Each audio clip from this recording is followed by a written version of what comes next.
কোন পথে টাকা রোজগার করলি, হালাল ভাবে না হারাম ভাবে, কিভাবে ব্যবসা করেছিস বল, হালাল ভাবে না হারাম ভাবে, কিভাবে চাকরি করলি বল, হালাল ভাবে না হারাম ভাবে। আল্লাহ বলবে সরকারি স্কুলের টিচার ও পড়াটা নাই পড়া, মাস যাবে 50,000, মাস যাবে 30,000,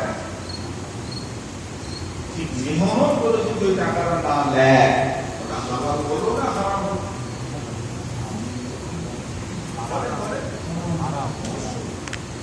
তোমাকে যে কাজের জন্য রাখা হয়েছে তুমি সেই কাজ যদি না করো তোমার মাইনেটা হারাম।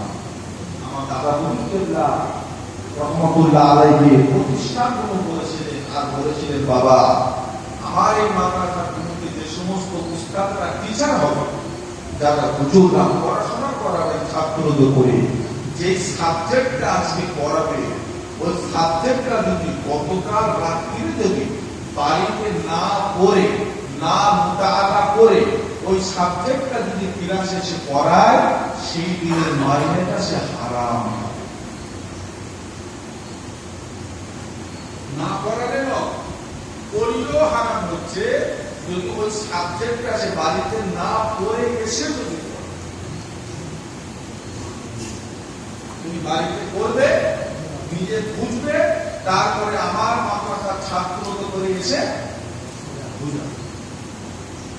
তুমি বাড়িতে পড়ুনি, তাকে তুলে দেখে দিয়েছো, সকালে পড়াবে বলে যেমন তেমন করে পড়বি দিয়ে চলে গেল, হবে হারাম। পদ পেয়েছে, যে পদের উপরে আছেন সেই হকটা আপনি আদায় করেন।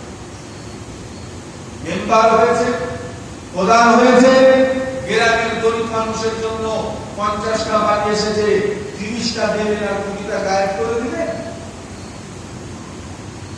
মাথার পিছু এদের এসেছে 1 লক্ষ করে টাকা, তাদের সঙ্গে চুক্তি করলেন ওকে 1 লক্ষ 20,000 আমার দিতে হবে।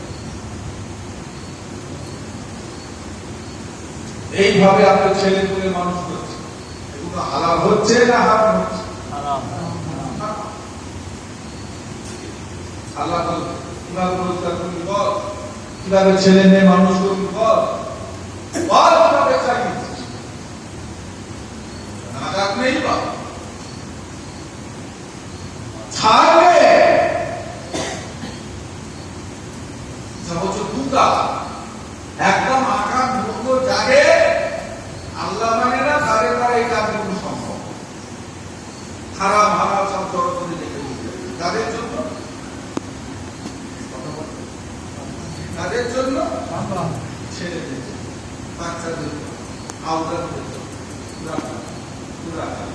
তুমি তো খবরে পাবা, ভোগ করবে কি আর আঘাত খাইবে কি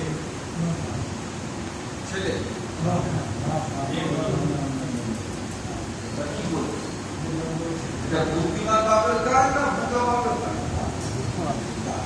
আপনার তো উচিত ছিল বাবা আপনি ওরা হারাম খাওয়াতে পারবেন না, কামাই করতেও পারবেন। এই যেতে যাচ্ছে হারামটুকু হারাম ভাবে চলে আল্লাহ বরকত দেবে। আমি কোনোদিন এই আশা করেছি আমি তোদের হারাম খাওয়াটা বড় করে নিয়ে যাবো, আপনারা সমস্ত খাবি আর আমি কবরকে আঘাত দেবো, আশা ছেড়ে দেবো। তোমাকে এটা উচিত ছিল। আপনি কি ভাবছেন আপনি মরে যাবেন আর আপনার ছেলে আপনার হারাম রোজগার গুলো সব বার করে দেবে? আপনার কামাই থেকে হারাম গুলো বার করে দেবে? তাদের জন্য করছে, কতদিন মনে রাখবে।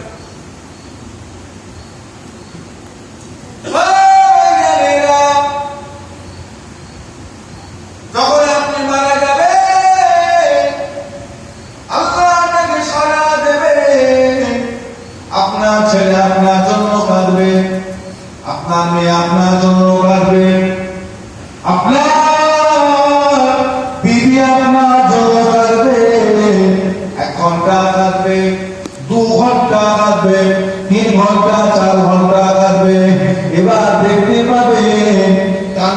সুদটা আস্তে আস্তে কমে গেছে নাকি আস্তে আস্তে বাড়ছে?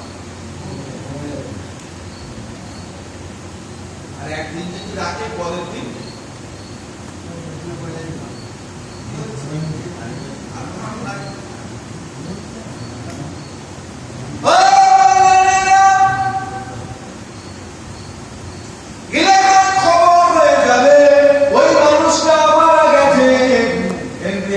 করেছে, আপনার আত্মীয়রা আসবে, আপনার শালা, আপনার বোনাই, আপনার তুলা ভাই, আপনার তুবা, আপনার আত্মীয় স্বজন আসবে, আপনার জামাই আসবে, আপনার ভাসুর শ্বশুর সবাই আসবে, সবাই আপনার বাড়িতে আসবে, আপনাকে দেখবে, আপনাকে দেখার পর তারা খাওয়ার জন্য ব্যস্ত হয়ে পড়বে।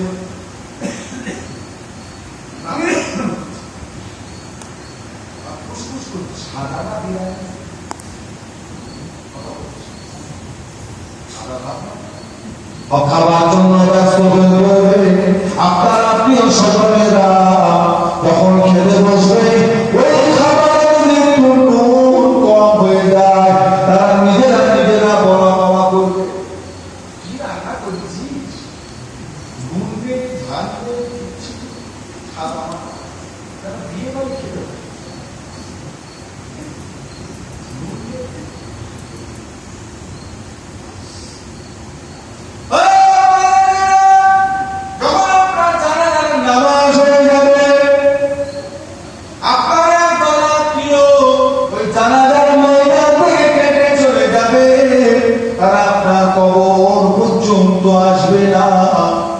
তাদের নাকি গাড়ি চলে যাচ্ছে, ট্রেন চলে যাচ্ছে, চলে যাবে, আর এখন মানুষ কবর পর্যন্ত আসবে, মাটিটা দিয়ে তিন মোটা দিয়ে দোয়া পর্যন্ত অপেক্ষা করবে না, তারই ভিতরে সবাই চলে যাবে। আপনি কি ভাবছেন আপনার বেলাটা একটু অন্যরকম?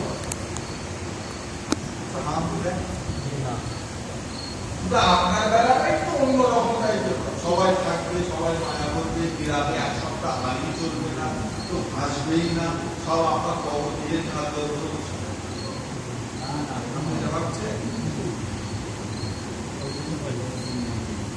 সবাই আগে বাড়ি চলে যাবে, আপনার কিছু আত্মীয় আপনার বাড়িতে রয়ে যাবে, সেই রাতটার জন্য রয়ে যাবে, পরের দিন সকাল না হতে হবে ওই আত্মীয় গুণ আপনার বাড়ি ছেড়ে চলে যাবে।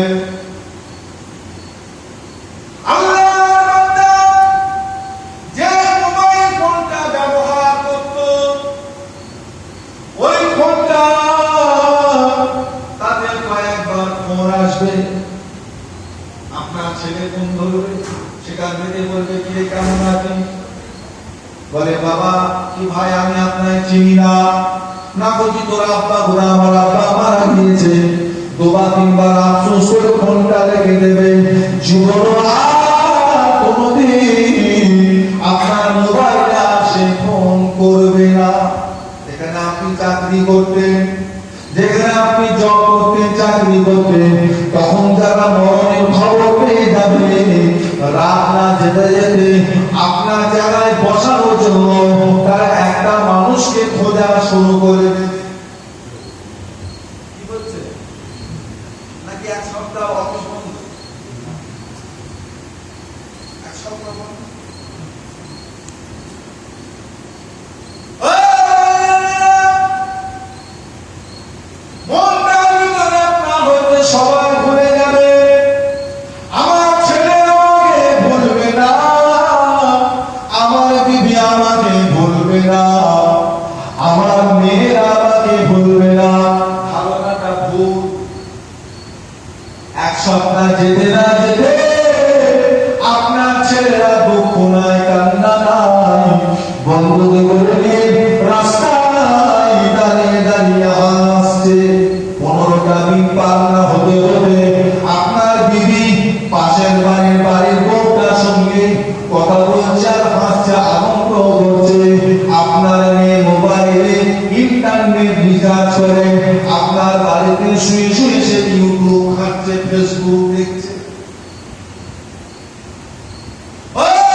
দুনিয়ায় আপন করে কেউ নাই, ছেলে মেয়ে বলে কেউ নাই, আপন করে কেউ নাই।